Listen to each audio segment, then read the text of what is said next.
그러면은 그 다음에 MAU라는 개념 하나 알려드릴게요. Monthly Active User라고 해서 한 달 실 사용자 수라는 지수가 있어요, 지표가.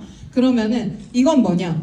저 유튜브 하루에도 5번, 6번 들어가거든요. 그리고 썰매님도 엄청 많이 들어갈 거예요. 하루에 뭐 영상을 확인할 수도 있고 다른 걸 볼 수도 있고. 근데 Monthly Active User 그 MAU는 저 한 달에 저 그냥 한 번 들어왔다. 썰매님 한 번 들어왔다. 그러니까 누적수가 아니라 단 한 번으로 잡는 숫자이기 때문에 굉장히 유효한 숫자여서 이걸 잘 보셔야 되는데, 그 다음 보시면 국내 MAU예요. 유튜브 4,550만 명이 최소 한 달에 한 번 들어와서 방문해요. 그리고 네이버 4,316만 명이 들어와서 검색해요. 구글 2,915만 명이 들어와서 검색합니다. 한 달에 한 번 최소. 그리고 인스타그램 2,474만 명이 들어와서 검색을 하고요. 당근마켓 1,900만 명이 이용하는 앱이에요. 그리고 페이스북 991만 명이 이용해요. 그러면은 사람들이 이것만 보더라도, 유튜브만 하더라도 한국이 6천만 명이라고 했을 때 진짜 깐난쟁이 할아버지 할머니 빼곤 다 들어와서 매일같이 산다는 소리거든요. 그리고 유튜브가 구글의 플랫폼이잖아요. 그다음 네이버도 굉장히 많이 쓰는 채널이고, 그다음 구글 검색도 굉장히 많이 써요. 그래서 이렇게 실제로 이런 지표가 있다는 걸 보여드리고, 그 다음에 그 소비자가 어떤 매체를 우선적으로 이용할까를 한 번 더 분석을 해본 거예요. 그 여기는 오픈 서베이에서 그 조사를 했는데, 만 15세에서 만 59세 남녀 1000명 대상으로 무작위로 한번 조사를 해본 거예요. 내가 궁금한 게 있을 때 우선 들어가는 사이트 1, 2, 3위 말해줘 라고 설문을 해본 거예요. 그랬을 때 1, 2, 3위가 1위가 네이버, 2위가 유튜브, 3위가 구글이라는 거예요. 그러니까 유튜브랑 구글이 이제 네이버를 굉장히 많이 따라잡고 있고, 그 다음에 궁금한 게 생겼을 때 네이버뿐만이 아니라 영상을 굉장히 많이 찾아본다는 거예요. 그리고 구글도 많이 이용하고, 그러면은 그 다음에 또 궁금할 수 있는 게 나이에 따른 우선순위. 네, 이건 뭐냐면 아까 전에 했던 그 지표들을 나이대별로 나눠보는 거예요. 네, 그러면은 지금 10대, 20대, 30대, 40대, 50대를 그 한 건데, 주목하셔야 되는 거는 오른쪽으로 향하고 있는 파란 색깔이 그 중간이 평균이라고 하면, 뭐 만약 유튜브에 지금 8.1%가 돼 있는 거는 평균보다 다른 나이대보다 8.1% 더 많이 이용한다. 그리고 마이너스 쪽으로 가면은 다른 나이대 평균치보다 덜 이용한다거든요. 그러니까 어렵게 생각하실 필요는 없고, 그 다음에 네이버 같은 경우에는 지금 파란색으로 나와 있는 게 3, 40대잖아요. 그러니까 3, 40대는 10대, 20대보다 평균적으로 네이버를 더 많이 이용한다는, 궁금한 게 있을 때. 그리고 유튜브는 10대, 20대는 네이버 안 봐. 네이버 보다 유튜브를 더 많이 들어가 본다는 거야. 내가 궁금한 게 있을 때. 그리고 구글도 10대, 20대, 30대가 다른 나이대보다 구글에 좀 더 의존하는 비용이 크고, 인스타그램도 10대, 20대, 30대가 그 인스타그램에 더 많이 들어가고, 그 다음 재밌는 게 다음 보시면 40, 50대가 많이 있어요. 여전히 지금 그 다른 애들은 다 마이너스 수치잖아요. 그러면은 40, 50대는 내가 궁금한 게 있을 때 아직도 다음을 더 많이 들어간다는 거예요. 그러면은 지금 봤을 때 제가 이번 구글 강의 준비하면서 제가 이런 자료를 준비한 이유가, 내가 구글을 대표님들한테 알려준다고 해서 대표님들이 딱 그 맞는 타겟이 아닐 수도 있잖아요, 구글을 쓰는 사람들이. 근데 내 타겟이 진짜 구글을 많이 쓰고 있는지, 네이버를 많이 쓰고 있는지 한번 점검해 보라는 의미에서 가져왔거든요. 그러면은 여기서 내가 타겟하는 사람들이 3, 40대다. 그럼 네이버랑 구글에 좀 더 치중을 하셔야 되는 거고, 내가 타겟하는 게 10대, 20대다. 그럼 유튜브, 구글, 인스타그램, 이렇게 뭔가 그 교집합적인 것들을 계속 체크하면서 한번 가보시는 거예요. 그 다음에 국내 검색 엔진 점유율 추이인데요. 점유율은 사용자들이 어떤 검색 엔진을 많이 사용하는지 나타내는 지표예요. 그 다음 페이지 보아주시면, 검색 엔진은 이렇게 뭔가 검색창에 있는 네모난 박스 있잖아요. 우리가 뭔가 키워드를 쓸 수 있게 되어 있는 게 검색 엔진이에요.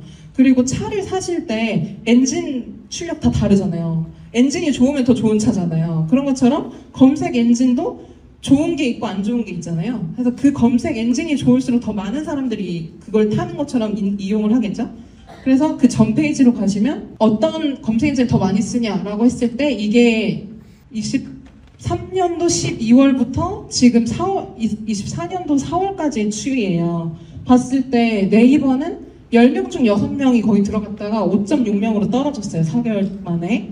그 다음에 구글 같은 경우는 그러니까 10명 중 3.5명이 쓰고 있고 다음은 여전히 4%대 이렇게 해서 머물고 있어요. 그러니까 지금 계속 이런 추이들이 변화를 하는데 구글이 굉장히 가파르게 올라가고 있다는 거예요. 그래서 이 구글 아까 전에 나이대별로 자료를 보셨겠지만 10대, 20대들이 굉장히 많이 이용을 하고 있고 그다음 주목하셔야 되는 게 저도 네이버가 좀 편했거든요. 근데 저는 이제 마케팅 일을 하다 보니까 정확하게 정보를 찾다 보니까 저도 구글을 지금은 좀 많이 써요. 왜냐면은 검색 결과의 질이 너무 다르고 정확도도 다르고 근데 지금 아까 전에 나이대 그 그래프에서 보였을 때 10대, 20대가 구글을 더 많이 쓰고 있었잖아요. 네이버보다. 근데 지금 30대, 40대가 네이버를 많이 이용하는 게 우리가 10대일 때 나온 게 네이버잖아요.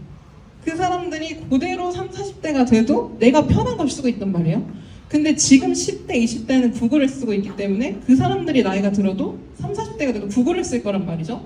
그러니까 그런 시대가 올 거기 때문에 구글에 대해서 관심을 갖고 구글을 어떻게 광고를 노출할 거냐에 대해서도 고민을 하셔야 되는 부분이고요. 네, 그 다음에 마케팅을 위한 필수 조건 1번 나의 주력 소비자를 정한다. 2번 주력 소비자가 자주 우선적으로 머무는 매체를 내가 택한다. 그리고 세 번째, 해당 소비자가 사장님들의 매장을 매력적으로 느낄 만한 영상, 사진, 글들을 발행한다. 인데요. 그 설문지에서 좀 용어가 어렵다고 하시는 분들이 있어서 좀 쉽게 할 건데 지금 졸리시진 않으시죠? 네. 아니 혹시나 일어나. 네, 그러면은 네 최대한 쉽고 재밌게 하려고 노력해 보겠습니다. 하고 그 마케팅 기본 용어 정리인데요. 노출, 클릭, 전환, 이탈, CPC, CPA 굉장히 많이 들어보셨을 거예요. 근데 아직도 헷갈린다 하시는 분들이 있을 것 같아서 노출은 광고가 보여졌다의 의미인 거예요. 그리고 클릭은 광고를 누른 경우 클릭이 됐다라고 하는 거예요. 그리고 전환은 이 광고를 봤어. 근데 이 클릭을 한 사람들이 방문까지 이어지면 이 클릭이 방문으로 전환됐다 해서 전환이라고 하는 거예요. 근데 이 전환의 개념은 클릭을 방문으로 잡을 수도 있고요. 노출을 클릭으로 잡을 수도 있고요. 이건 뭘로 잡느냐에 따라서 전환은 다 달라지는 거예요. 근데 우리는 광고를 클릭한 사람이 그래도 방문을 해야 전환이 됐다라고 할 확률이 높기 때문에 그런 걸 전환으로 잡을게요. 하고 이탈은 클릭은 했는데 방문하지 않았어. 그러면 이탈했다라고 하는 거예요. 그리고 CPC는 그 코스트 퍼 클릭이라고 해서 한 번 클릭하는데 돈이 얼마나 들었냐예요. CPC가 얼마야? 그러면 우리 1,000원 나오던데요? 라고 하면 클릭 한 번당 1,000원을 소비하고 있다라는 뜻이고요. CPA는 코스트 퍼 액션이라고 해서 한 번 전환하는데 비용이 얼마나 들었는데 그러면은 방문하는 숫자 뭐 이런 것들이 전환수가 되겠죠? 그러면 전환이 되는데 얼마나 비용이 들었냐라고 하는데 거의 전환 비용이 클릭당 비용보다는 비싸요. 왜냐하면 이탈이나 이런 모든 것들을 포함하는 수치이기 때문에. 그래서 이렇게 있다. 그 다음에 구글 애즈에 대해서 알려드릴 건데요. 그 다음 보시면 구글 애즈는 구글 광고란 뜻이에요.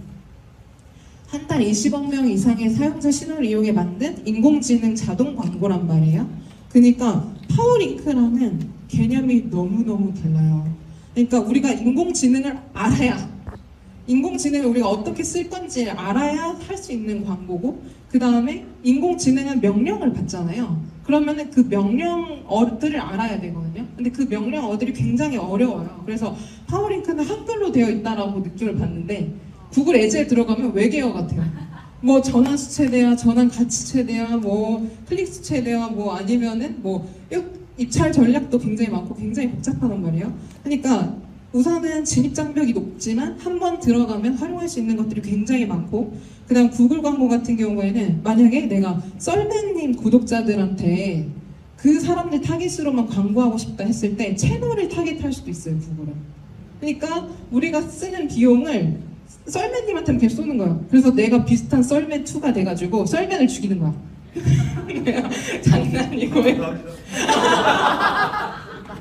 그렇게 해서 그러니까 이거는 그냥 극단적인 예지만 그게 불가능하긴 해요. 왜냐면 채널 주가 그걸 보고 광고를 중단시킬 수도 있으니까. 근데 우선은 우리가 타겟하는 광고층이 여기 썰매님의 구독자들이라면 우리가 그 모수를 쓸 수 있는 거죠. 그러니까 굉장히 디테일하게 들어갈 수 있기 때문에 처음엔 어렵지만 그래도 알고 나면 활용할 수 있는 것들이 많아서, 그래서 그 다음 보시면 한 달씩 사용자 MAU가 구글 20억 명이 넘는 구글 사이트는 구글 검색하고 유튜브, 그리고 그 외에도 6가지가 있어요. 이건 무슨 뜻이냐? 한 달씩 사용자 수가 20억 명이다. 이거는 전 세계 사람이 지금 80억 명이라고 쳤을 때 4분의 1, 4명 중 1명은 구글을 쓰고 있다는 거예요. 4명 중 1명은 적어도 한 달에 한 번 들어와서 구글을 이용하고 유튜브를 보고 하기 때문에 굉장히 높은 사용률을 보이고, 그 다음에 제가 구글에 가서 매니저들하고 미팅하지만 정말 어마어마한 정보들이 있어요. 구글은 그 사용자들의 패턴, 사용자들이 뭘 클릭하냐, 얼마나 머물렀냐, 어떤 활동을 하냐, 그런 모든 시그널들을 다 가지고 있단 말이에요. 그러니까 우리가 구글 광고를 잘 알면 굉장히 디테일하게 이용할 수 있는 데이터들이 많은 곳이에요. 그러니까 파워링크 같은 경우는 내가 광고를 띄워도 뭐 경기도에 있든 제주에 있든 똑같은 광고가 올라오게 할 수 있어요. 어떤 특정 키워드를 했을 때 뭐 지역 맛집 이런 거 빼고 내가 입찰가를 높은 사람이 올릴 수 있잖아요, 순위를. 근데 구글은 안 돼요. 입찰가가 높다고 뜨지 않아요. 그리고 모든 사람한테 똑같은 광고가 나가지 않아요. 그래서 내가 타겟할 때 20, 30대 여성으로 했으면은 썰면한테는 안 나가요. 무슨 일 있어도. 그리고 5, 60대 남성이라고 했으면 20, 30대 여성한테는 노출이 안 돼요. 그러니까 이게 광고가 굉장히 효율적으로 잘 이용할 수도 있고 타겟 기능이 굉장히 좋다. 그리고 그 다음 보시면은 구글 애즈랑 구글 애드센스가 헷갈리다고 하셨던 분이 있어서, 구글 애즈는 우리가 돈을 내고 광고를 올리는 사이트예요. 그리고 구글 애드센스는 광고를 통해서 수익을 얻는 거거든요. 이건 뭐냐? 썰매님이 유튜브를 운영하시고 광고가 붙잖아요. 그럼 애드센스에서 돈이 들어오는 거예요. 그리고 우리는 광고는 어디서 올리냐? 구글 애즈에 들어가서 올리는 거예요. 그러니까 구글 애즈는 돈을 내는 곳이고요. 구글 애드센스는 돈을 받는 곳입니다. 네, 그래서 지금 제가 오늘 구글 애즈를 파워링크 광고 세팅하는 것처럼 알려드릴까? 아니면은 기법 같은 걸 알려드릴까 고민을 되게 많이 했어요. 근데 그거랑 똑같은 거예요. 사장님, 이거 칼 정말 멋있는 거 하나 있는데 한번 써보실래요? 칼 이거 독일제에다가 손잡이는 인체공학적으로 생기고 유명한 누군가 쓰고 있고 이거 너무 좋은 거야 라고 아무리 얘기를 해도 대표님들이 내가 이 칼을 어디에다가 언제 어떻게 쓸지를 정하지 않는 상태에서 칼을 쥐면 쓸 수 없잖아요. 그러니까 이 구글 광고 도구도 하나의 도구인 거예요. 파워링크도 하나의 광고 도구이고, 그럼 내가 이 광고 도구를 어떻게 쓸 거냐에 대한 고민을 먼저 하는 게 맞다라고 생각해서 구글 강의 해주라고 하셨지만 제가 조금 더 마케팅 이론을 풀어드렸고, 그 다음 이제 진입을 하나하나씩 따라가면서 가는 게 좋겠다 생각해서 이렇게 강의를 준비했으니까요. 그 외에도 또 더 좋은 정보 가지고 다음 강의 한번 찾아오겠습니다. 감사합니다.